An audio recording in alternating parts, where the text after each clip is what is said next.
Stray dog barked for 3 hours at a sewer. What they found was chilling. Dorothy was running desperately through the streets of the Hope Gardens neighborhood in Chicago. Her 7-year-old grandson, Tommy, had gone missing 2 hours earlier during the neighbor's birthday party. That's when she heard the persistent barking. A tan-colored mutt, one of those stray dogs that roam the streets, was barking non-stop at a manhole on the corner of Maple Street. The animal had been there for at least 3 hours, according to Margaret, who sold pastries on the sidewalk. "That dog hasn't stopped barking since 2 in the afternoon," said the vendor, worried. Dorothy rushed over. Her heart raced when she heard a faint voice coming from inside the sewer. "Grandma, Grandma." It was Tommy. The boy had fallen through the opening while playing hide-and-seek. Dorothy screamed for help as the dog kept barking, as if calling for attention so more people would come to assist. Soon a small crowd gathered. Old Bill, the retired mechanic, brought a rope. Mrs. Jenkins called the fire department, but there was a problem. The manhole was too narrow for an adult to climb down. "We need to think of something fast," said Dorothy, tears streaming down her weathered face. That's when Jason appeared. The 15-year-old was known around the neighborhood for his troubles. The son of Sharon, the hairdresser, he had lost his father 2 years ago and had been getting into trouble ever since, but he was skinny enough to fit. "I can go get the boy," Jason offered. Dorothy hesitated. She knew the boy's reputation, but she looked at the dog, now licking her hand as if to comfort her, and decided to trust him.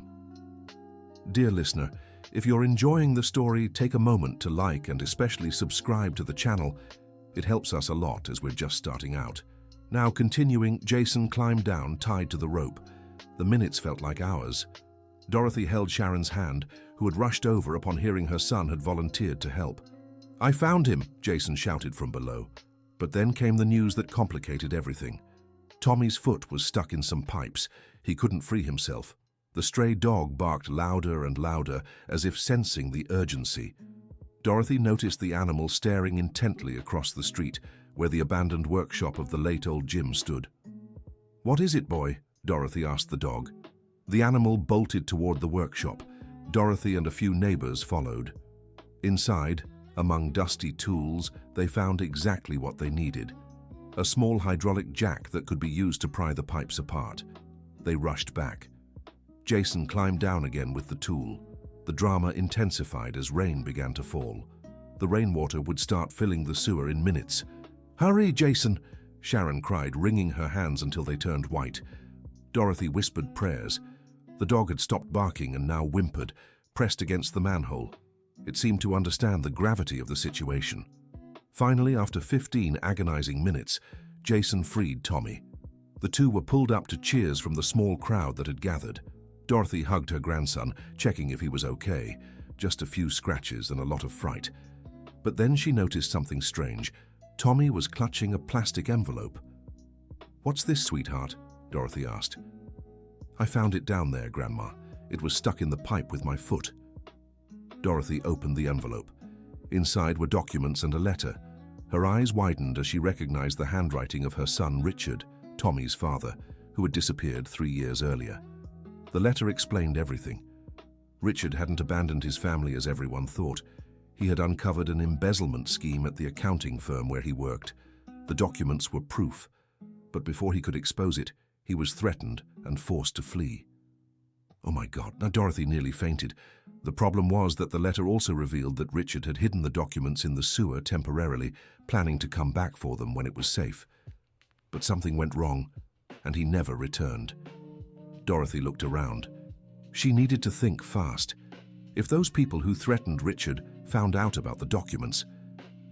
That's when she noticed Walter, the neighbor who worked at the same company as Richard, was in the crowd. His face had gone pale when he saw the envelope. "Dorothy, what's that you have there?"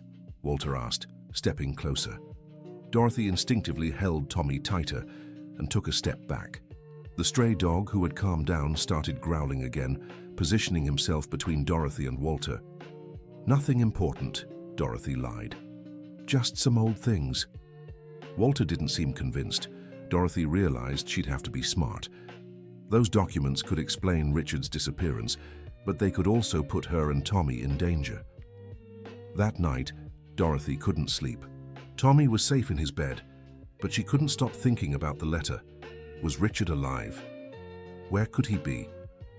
The next day, the stray dog showed up at her door. It was as if the animal had adopted the family. Dorothy gave him food and water, deciding to call him Guardian.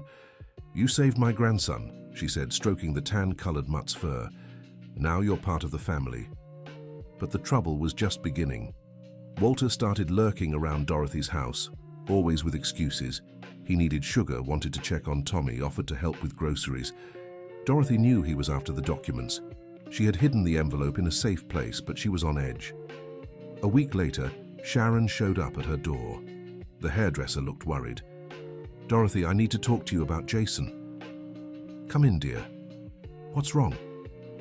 "Ever since he saved Tommy, he's been acting strange, quieter than usual. And yesterday I caught him going through his father's things." Dorothy poured coffee as she listened. Sharon continued. "Jason's father worked at that company too, remember? Died in that car accident 2 years ago. But Jason's been saying it wasn't an accident." Dorothy felt a chill. Could the same people who threatened Richard have had something to do with Jason's father's accident? Guardian, who had been lying in the corner of the room, pricked up his ears and went to the window, growling softly. Dorothy looked and saw Walter walking slowly past the house. "Sharon, I need to tell you something," Dorothy said, making a decision.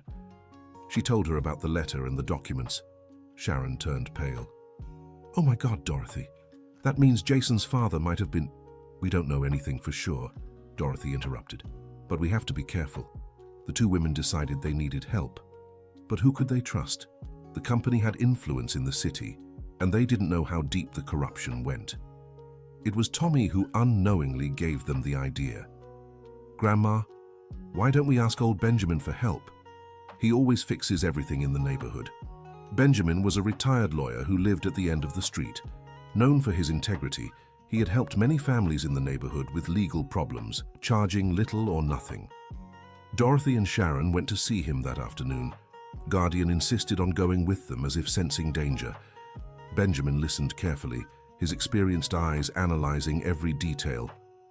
"This is very serious," he finally said. "These documents could reveal a bigger scheme than we realize." "What should we do?" Dorothy asked. "First, we need to secure the documents.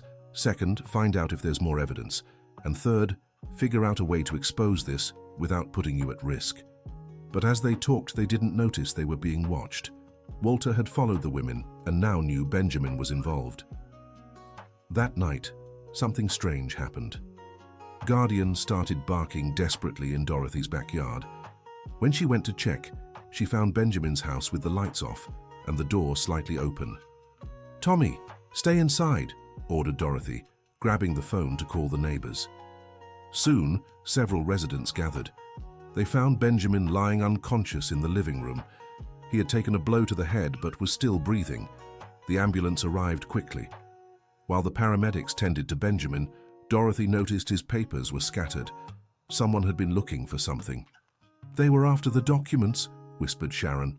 Dorothy clutched the bag where she had hidden the envelope. Luckily, she hadn't left it with Benjamin. At the hospital, Benjamin regained consciousness. He hadn't seen who attacked him but confirmed they had asked about Richard's documents. "Dorothy, you're in danger," he said, holding her hand. "They're desperate." Dorothy knew he was right, but she couldn't just run away. Tommy had school, and she had her life there. Most importantly, she needed to find out what had happened to Richard. It was Jason who brought an unexpected clue. The teenager showed up at Dorothy's house 2 days later, nervous. "Mrs. Dorothy, I need to show you something." He pulled a flash drive from his pocket. "My dad left this hidden. I only found it now when I went through his things. It has files about the company." Dorothy and Sharon exchanged glances. The puzzle pieces were starting to come together. They went to the neighborhood internet cafe. Dorothy didn't have a computer at home, and they needed to see what was on the flash drive. The files revealed far more than they expected. Jason's father had uncovered the same scheme as Richard. There were millions in embezzlement, involving not just Walter, but also the company's director and 2 others. "That's why they killed my dad," said Jason, his eyes filled with tears. "We don't know that for sure, son," said Sharon, hugging her child. "Yes, I do. Look here. He wrote that he was being threatened." Indeed, there was a text file where Jason's father detailed the threats. The last entry was from the day before the accident. Dorothy felt the weight of the truth. Two honest men had uncovered the scheme. One was missing, the other dead. And now they had the proof. "We need to go to the police," said Sharon. "We can't trust just anyone," Dorothy warned. "We don't know how far this goes." They decided to seek help in Chicago, the state capital. They knew a retired detective, a childhood friend of Dorothy's, who could guide them. But when they returned home, they found an unpleasant surprise. Dorothy's house had been broken into. Everything was turned upside down.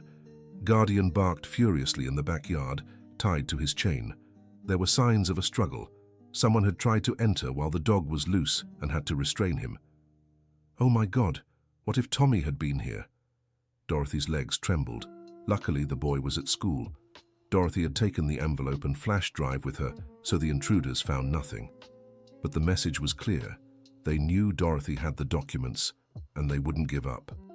That night, Dorothy, Tommy, Sharon, and Jason all slept together at Mrs. Jenkins's house next door. Guardian stood guard at the door, alert. Dorothy couldn't sleep. Richard's letter wouldn't leave her mind. He had mentioned a place where he would leave more information if something happened, but the description was vague. He only mentioned where we started our story. Where had she and Richard started their story? Dorothy thought of several places: the hospital where he was born, the school he attended, the church where he was baptized. It was Tommy who unintentionally gave the answer.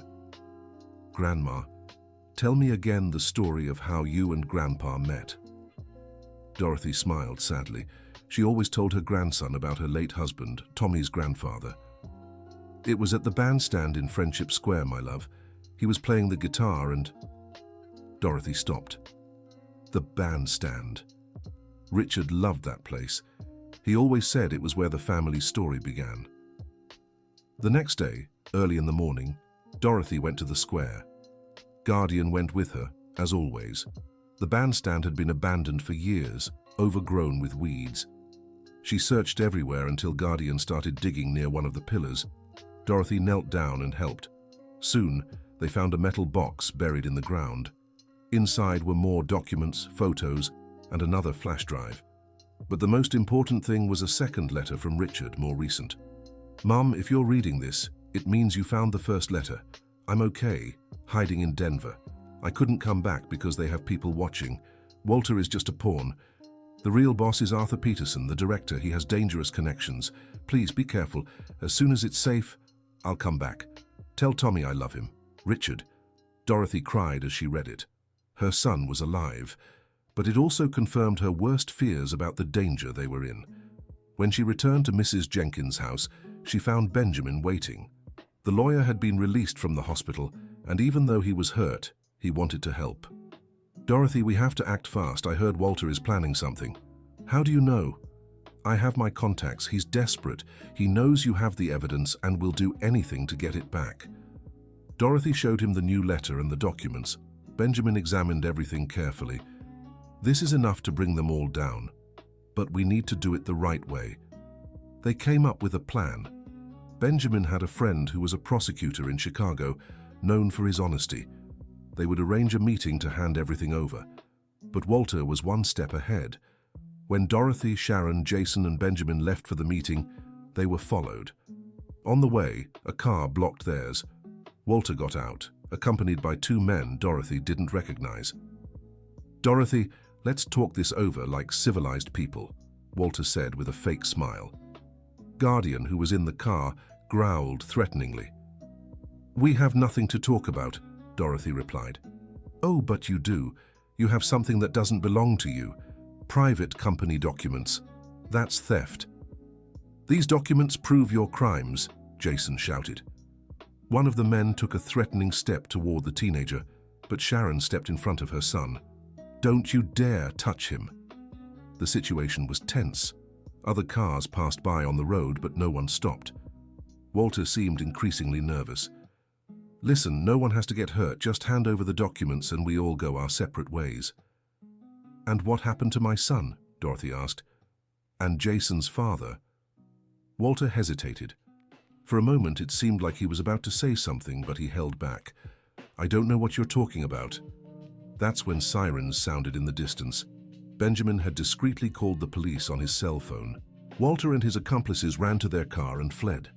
Dorothy breathed a sigh of relief, but she knew it wasn't over.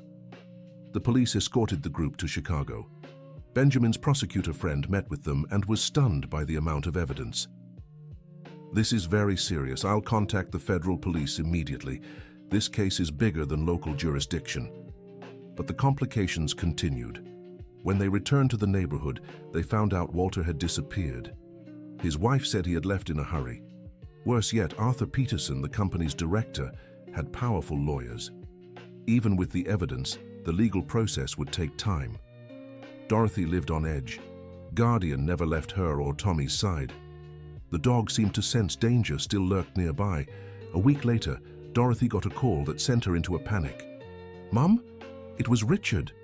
Hearing her son's voice after 3 years nearly made Dorothy faint. "Richard? My boy, where are you?" "Mom, I heard you found the documents. You need to be careful. Arthur has dangerous connections. We've already handed everything over to the prosecutor, son." "Great. But Mom, there's more. I have witnesses. People who worked at the company and saw everything. They're willing to talk, but they're scared." Dorothy wrote down the contacts Richard gave her. They were 3 former employees who had been fired for questioning the irregularities. Benjamin took on the task of reaching out to these people. One by one, they were convinced to testify, with the promise of protection. But Arthur didn't stay idle. His lawyers began challenging the validity of the documents, claiming they could be forged. That's when Jason had a brilliant idea. "What if we could get Walter to confess?" "What do you mean, kid?" asked Benjamin. "He's on the run, but he's definitely in touch with his family. If his wife cooperated, it was risky but worth a try." Dorothy and Sharon went to talk to Mrs. Elise, Walter's wife. The woman was devastated.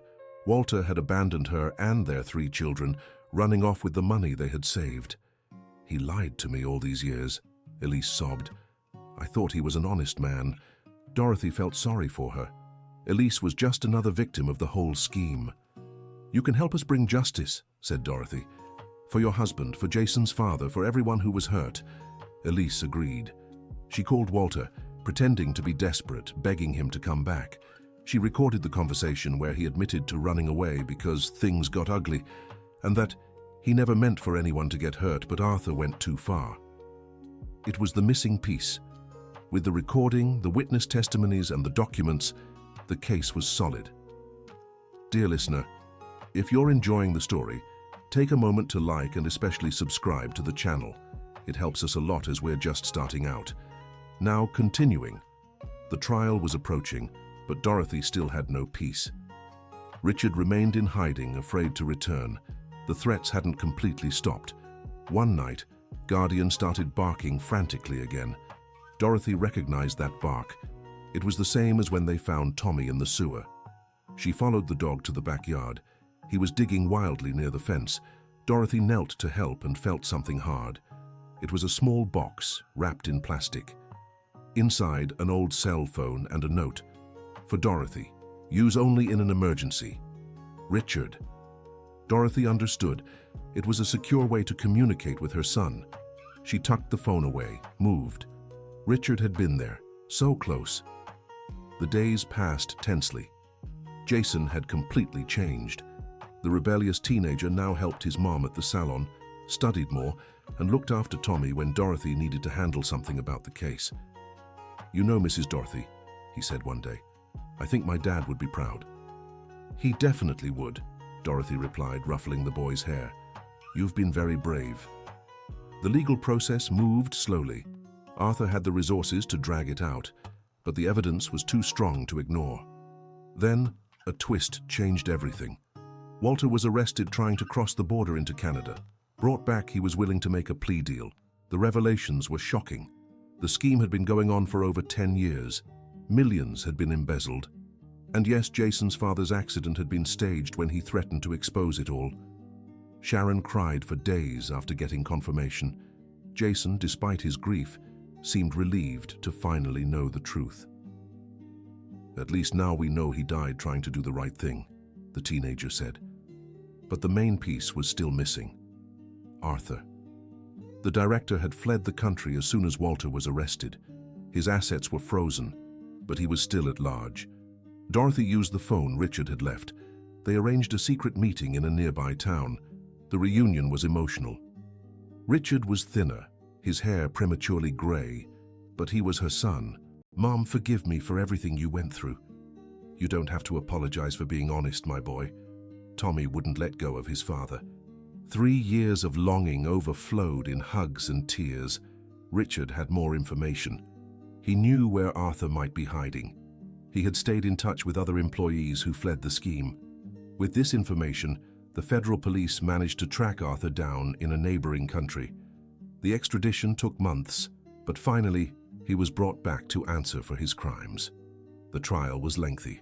Dorothy, Sharon, Jason, Benjamin, and the other witnesses testified. The defense tried everything to discredit the evidence, but the truth prevailed. Arthur was sentenced to 15 years in prison. Walter got 8 years with a chance for reduction due to his cooperation. Others involved were also punished. The company was forced to return all the embezzled money. Part of it was used to compensate the affected families. Sharon and Jason received compensation for the loss of their father and husband. "It won't bring him back," Sharon said, "but at least we'll have a way to start over." Jason decided to use some of the money to study law. He wanted to become a prosecutor, to fight the corruption that had destroyed his family. Richard was finally able to return home. He resumed his life and career, now working as an independent auditor, helping to detect fraud in companies. Dorothy organized a neighborhood party to celebrate. All of Hope Gardens was there. After all, it had been a victory for the entire community. Guardian was the guest of honor. The stray dog who had saved Tommy and in a way set off the whole discovery of the truth now had a new collar with his name engraved. "That dog is an angel," said Mrs. Jenkins, the pastry vendor. "He's truly our guardian," Dorothy agreed, stroking the tan-colored mutt's fur. Benjamin, fully recovered from the attack, gave an emotional speech. "What we've learned here is that the truth always finds a way. Sometimes it comes from where we least expect, from the persistent bark of a dog, the courage of a teenager, the determination of a grandmother." But Dorothy knew there were still wounds to heal. Richard carried the trauma of his years in hiding. Tommy had nightmares about being trapped in the sewer. Jason still struggled with anger over losing his father. It was Sharon who suggested, "I think we all need professional help. So much has happened." They agreed. They found a psychologist in the neighboring area who began seeing everyone, helping them process their trauma. Months passed. Life slowly returned to normal. Richard got a job at a reputable company. Jason was doing well in school, already thinking about college. Tommy had overcome his fear of enclosed spaces. He even joked about his sewer adventure, calling himself a treasure explorer. Guardian had officially been adopted by the family. He slept in Tommy's room, always alert to protect the boy. But there were still unresolved issues.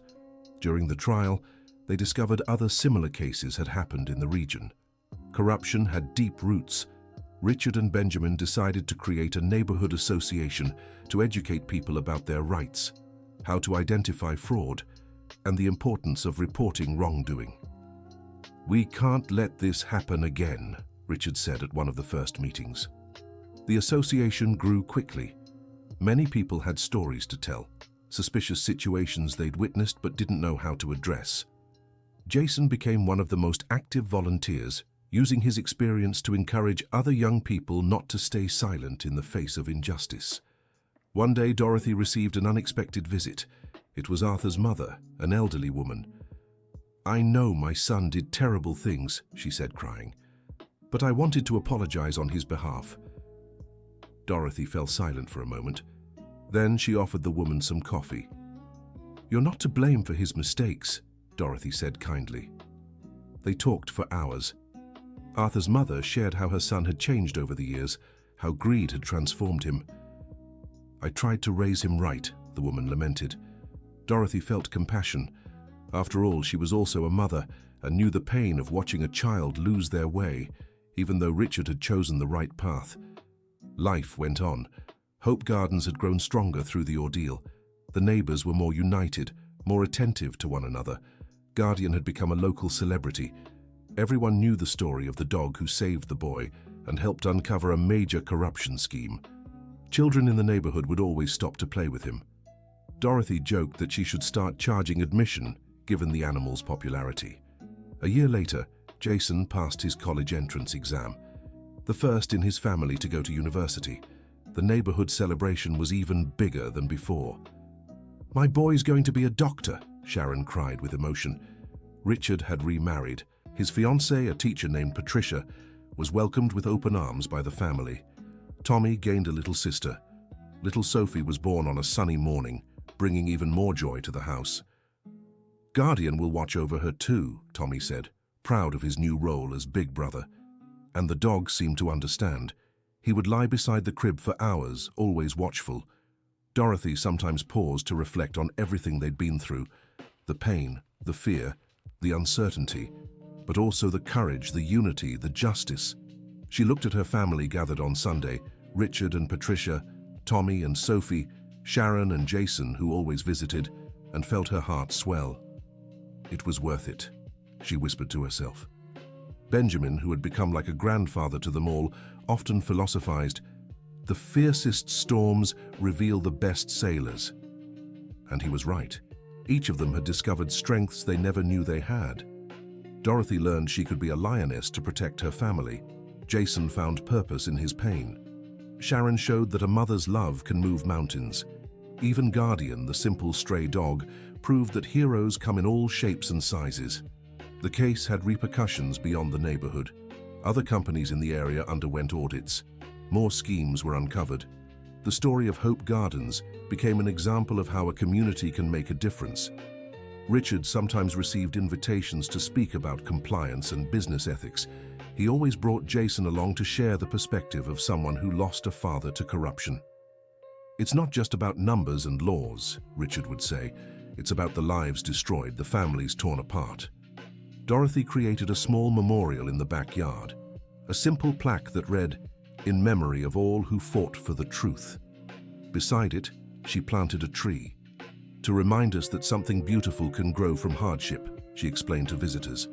Guardian liked to lie in the shade of that tree. Sometimes Dorothy would find him there, as if keeping watch over the memories. Time passed. Tommy grew up, becoming a teenager. He never forgot that day in the sewer, but he turned his trauma into strength. "I want to be an engineer," he announced one day, "to build safer cities for kids." Dorothy smiled proudly. Each of them had found their own way to turn pain into purpose. Sophie grew up surrounded by love and protection. Guardian, older now, still followed her everywhere. His tan fur had streaks of white, but his gaze remained alert. Jason graduated with honors. At the ceremony, he made sure to thank everyone who had supported him. "I lost a father, but I gained a whole family," he said, moved. He became a prosecutor, just as he'd dreamed. His first case, a fraud scheme at a construction company. The circle was complete. Sharon had expanded her salon. With the compensation money and a lot of hard work, she now had 3 employees. But she never forgot her roots, always offering special prices for the neighborhood residents.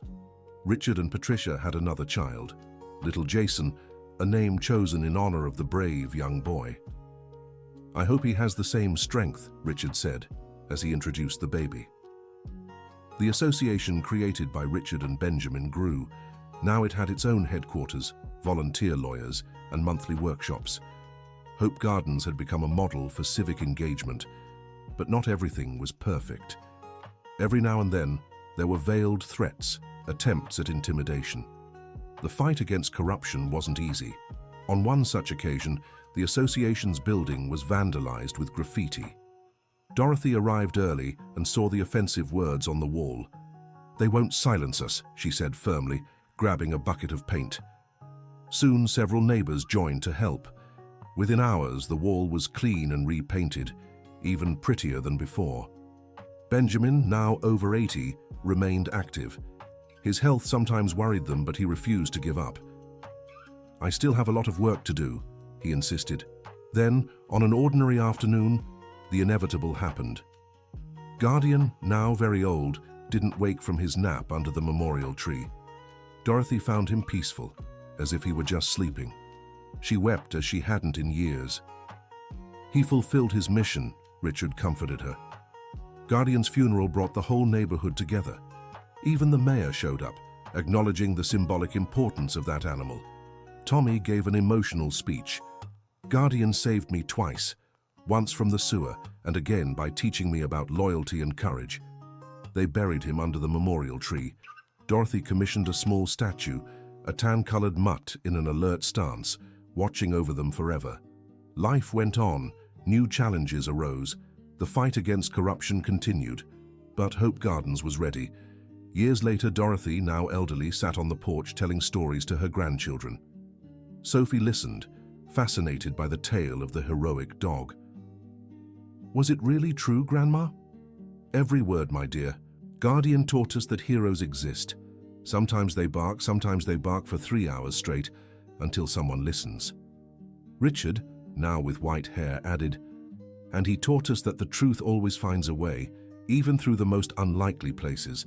Jason, the prosecutor, visited whenever he could. He had married and had children, but never forgot where he came from. "It all started with a barking dog," he told his kids.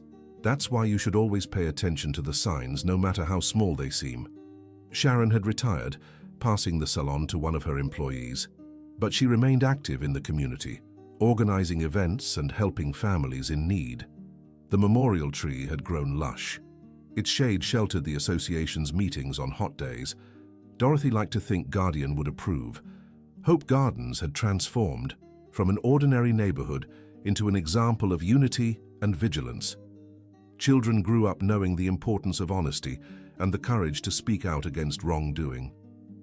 Benjamin had passed away years before, but his legacy lived on. The association now bore his name, and young lawyers followed in his footsteps. Dorothy sometimes dreamed of Guardian. In her dreams, he barked joyfully, his tan fur shining in the sun as he ran freely through endless fields. "Thank you, friend," she whispered upon waking. Tommy became the engineer he'd always dreamed of being. His first project? A sewer grate safety system to prevent accidental falls. "It's my way of giving back," he explained. Sophie pursued veterinary medicine, saying Guardian had inspired her love for animals. She volunteered, caring for strays. The legacy continued. Every family member, every person touched by that story, carried forward the lessons they had learned. A new generation was growing up in Hope Gardens, children who hadn't lived through those days but knew the story. The dog that barked for 3 hours had become a local legend. Dorothy started a project in schools called Guardians of the Future, where she taught children about citizenship, honesty, and civic courage. "Each of you can be a guardian," she told the little ones. "You just need the courage to do what's right." The businesses in the area had changed. The case had set an example. Rigorous audits, whistleblower channels, and transparency became the norm. Richard became a respected consultant. Companies sought him out to implement ethical systems.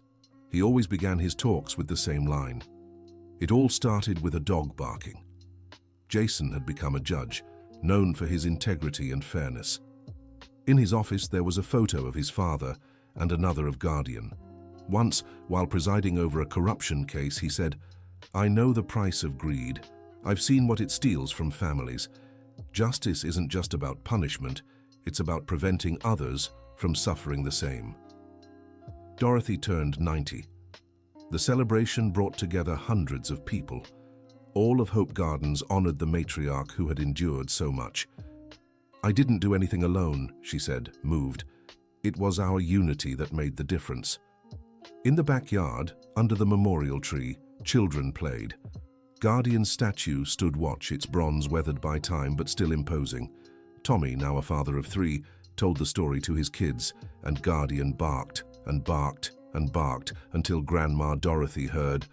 The children listened, fascinated. One of them, little Lauren, asked, "Daddy, why didn't he stop barking?" "Because he knew it was important, sweetheart. Sometimes we have to keep doing what's right, even when it feels like no one is listening. Dorothy smiled as she overheard. The lessons were still being passed down. Life moved forward, but the values remained. That night, Dorothy had a different dream. Guardian was young again, running through the neighborhood. But he wasn't alone. Dozens of other dogs followed him, all barking joyfully. She woke up understanding. Guardian had created other guardians. Every person who learned not to stay silent in the face of injustice was a new guardian. Sophie had opened a low-cost veterinary clinic, treating pets from struggling families for a symbolic fee. At the entrance, a sign read, "Guardian Clinic." "It's my way of honoring the one who started it all," she explained. Time passed relentlessly. Dorothy felt the weight of her years, but also the lightness of someone who had fulfilled her purpose. She saw the fruits of what they had planted. Jason Jr., the baby Richard had named after the brave young man, grew up strong. At 15, he already showed the same sense of justice. "I want to be like Uncle Jason," he said, "to fight for what's right." The story had become part of local lore. Tourists sometimes came to see the neighborhood where it all happened, to visit the statue of the heroic dog. Dorothy laughed when she saw them. Who would have thought our guardian would become a tourist attraction? But she understood the importance. Every person who heard the story was someone who could make a difference in their own community. Richard wrote a book telling the whole story, The Dog That Changed a Neighborhood. The profits went to the Benjamin Association. At the launch, Dorothy was the guest of honor. "This book isn't about us," she said. "It's about the power each of us has to make a difference." The book was a success. Schools adopted it as required reading. Guardian's story inspired children across the region. Sharon, now a grandmother, remained active. She had created a job training program for neighborhood youth. "We can't let a lack of opportunities lead our young people down the wrong path," she said. The program had already graduated hundreds. Many found good jobs, breaking cycles of poverty. Dorothy watched it all with satisfaction. Evil had been turned into good, pain into purpose. The fight for justice against injustice. On a special morning, they inaugurated a community center. The Guardian Center would be a gathering place for education and culture in the neighborhood. Dorothy cut the ribbon with trembling hands, but a steady heart.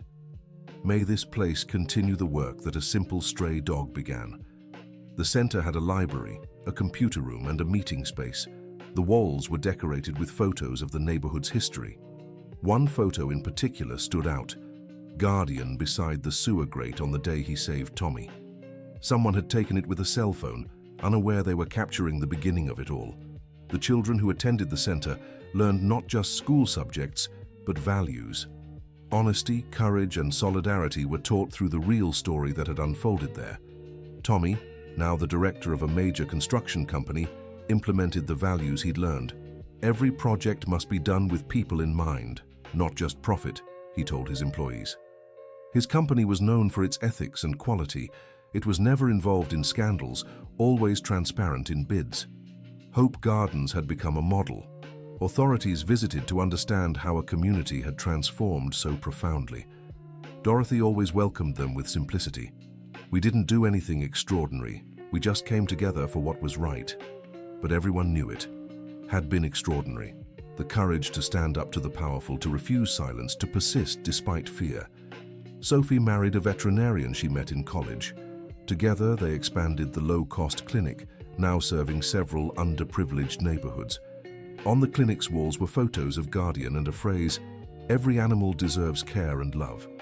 They also created a responsible adoption program. Hundreds of abandoned animals found loving homes. "Guardian taught us that an animal can change lives," Sophie said. "We want to give that chance to others." Jason, the judge, had been invited to the Supreme Court, but declined. He preferred to stay in the region where he felt he made the most difference.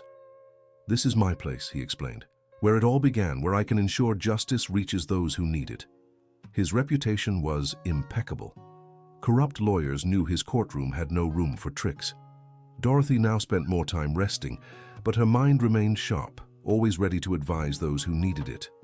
One afternoon, a young reporter came to interview her. "Mrs. Dorothy, what would you say to someone who witnesses injustice but is afraid to speak up?" She thought for a moment, glancing at Guardian's statue through the window.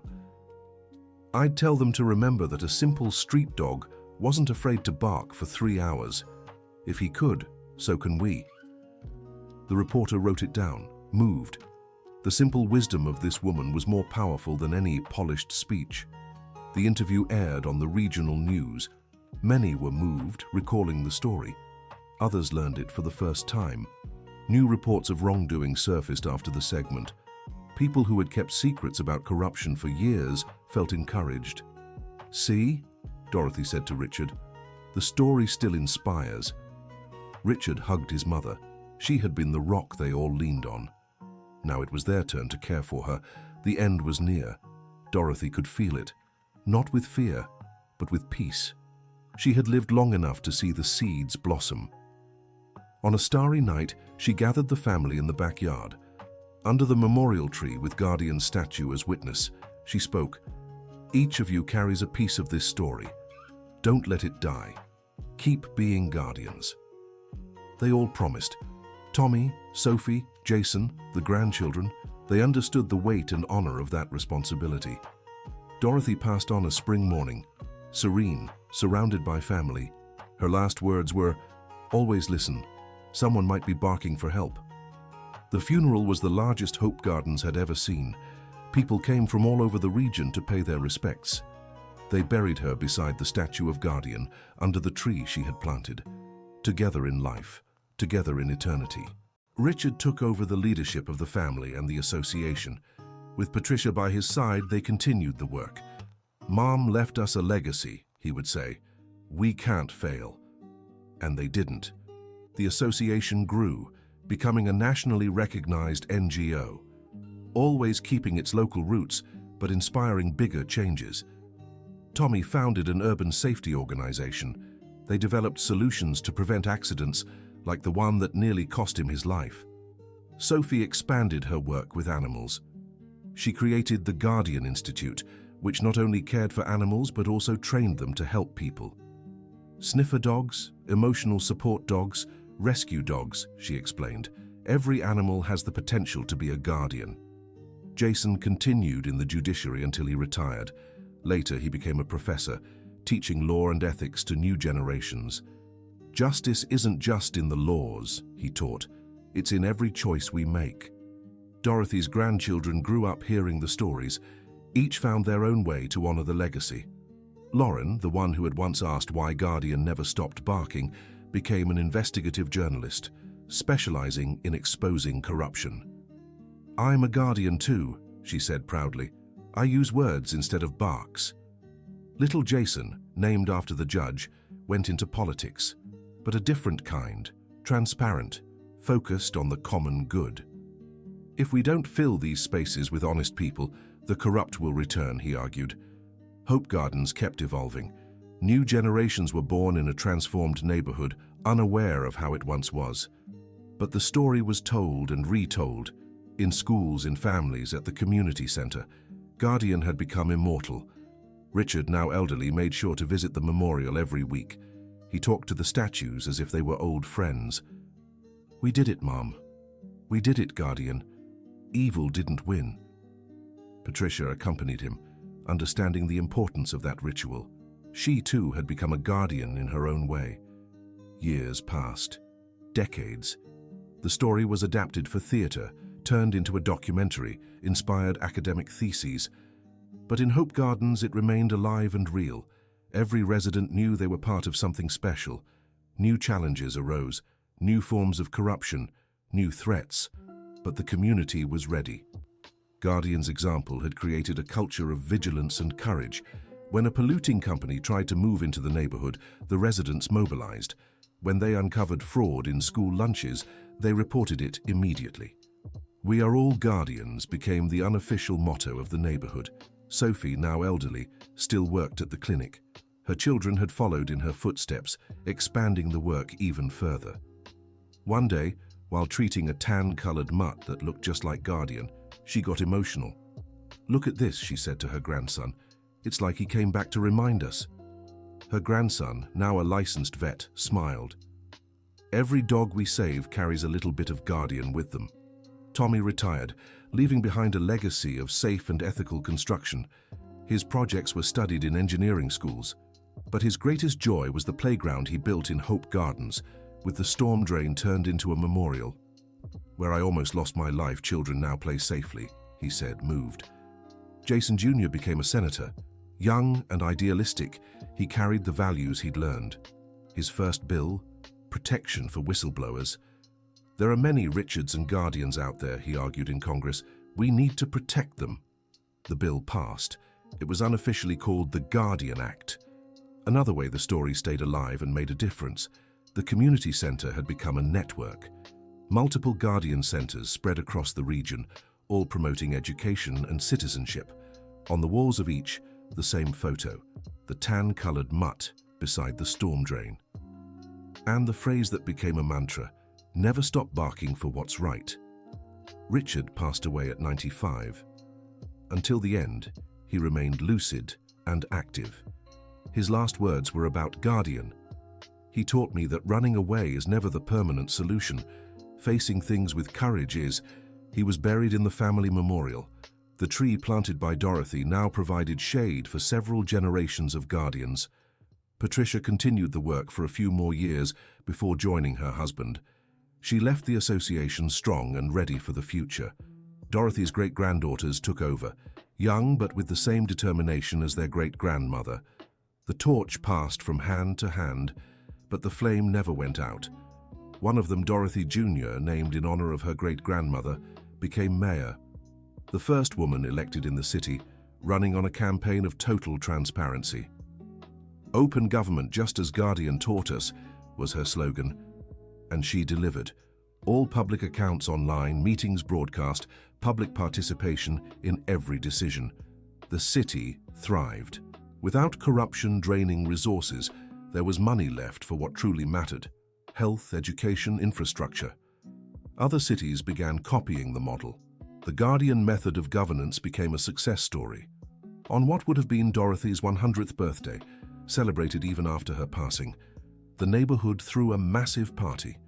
Thousands attended. Many had never met Dorothy or Guardian personally, but they knew the story and what they stood for. A new monument was unveiled, larger, featuring Dorothy, Guardian, and all the characters of the story. The base bore the inscription, "Here, a dog barked and changed the world. May we never lack the courage to bark for what's right." Descendants of everyone involved were present. Children, grandchildren, great-grandchildren, and great-great-grandchildren of Dorothy, Richard, Jason, Sharon, Benjamin. Each family had kept the flame alive. Each had found ways to carry on the legacy. The current mayor, a young man who grew up hearing the story, gave an emotional speech. "We're not just celebrating the past here. We're renewing our commitment to the future. We will be eternal guardians." The crowd cheered. Fireworks lit up the sky, and for a moment many swore they saw the silhouette of a tan-colored mutt among the lights. The party lasted all night. Music, food, stories shared. Hope Gardens had never felt so alive. In schools, children acted out the story. Each one wanted to be Guardian, barking bravely. The teachers smiled, knowing future defenders of justice were growing up there. The Guardian Institute had become an international reference in animal therapy. Visitors came from all over the world to learn the methods, but they always began the tours at the memorial. "To understand our work, you must know our history," they'd say. Visitors left, moved, and inspired. Many returned to their countries determined to start their own movements for change. The low-cost veterinary clinic had become a full-fledged animal hospital. They treated thousands of animals for free every year. At the entrance, alongside Guardian's statue, was a plaque with the names of every animal saved there over the years, one life at a time, honoring the legacy. Businesses in the area had internalized ethical values so deeply that the region became known as Integrity Valley. Investors sought it out precisely for its reputation. "Corruption has no place here," the local business owners proudly declared. And it wasn't just talk. Independent audits confirmed it. Corruption rates were the lowest in the country. Lauren, the journalist, had won major awards for her investigations, but what made her proudest was keeping the memory of her great-grandmother and Guardian alive. She created a podcast telling stories of other Guardians across the country, ordinary people who made a difference, who refused to stay silent. "Every episode is proof that Guardian lives in all of us," she said. The podcast went viral. Millions listened and found inspiration. Many wrote in sharing their own stories of civic courage. Little Jason, now not so little, had become governor. He implemented the principles learned in Hope Gardens throughout the state. He created the statewide Guardian Network, connecting communities in the fight against corruption. "Alone we are strong, together we are invincible," was the motto. The network grew. Other states copied it. Within a few years, it became a national movement, all born from a dog's bark. Benjamin's descendants had established a pro bono law firm. They handled only cases of public interest, always free of charge. "Grandpa taught us that justice can't have a price," they'd say. Many important cases were won there. Entire communities were protected from abuse thanks to their work. Dorothy's great-grandchildren were born into a different world, a world where reporting corruption was normal, where integrity was valued. But the story continued to be told, not as something distant, but as a living example of what each person could do. In universities, Guardian's story was studied in ethics, law, public administration, and even veterinary courses. Theses were written analyzing the social impact of a single act of courage, how a dog's bark had created waves of change that still reverberated. The end of the story.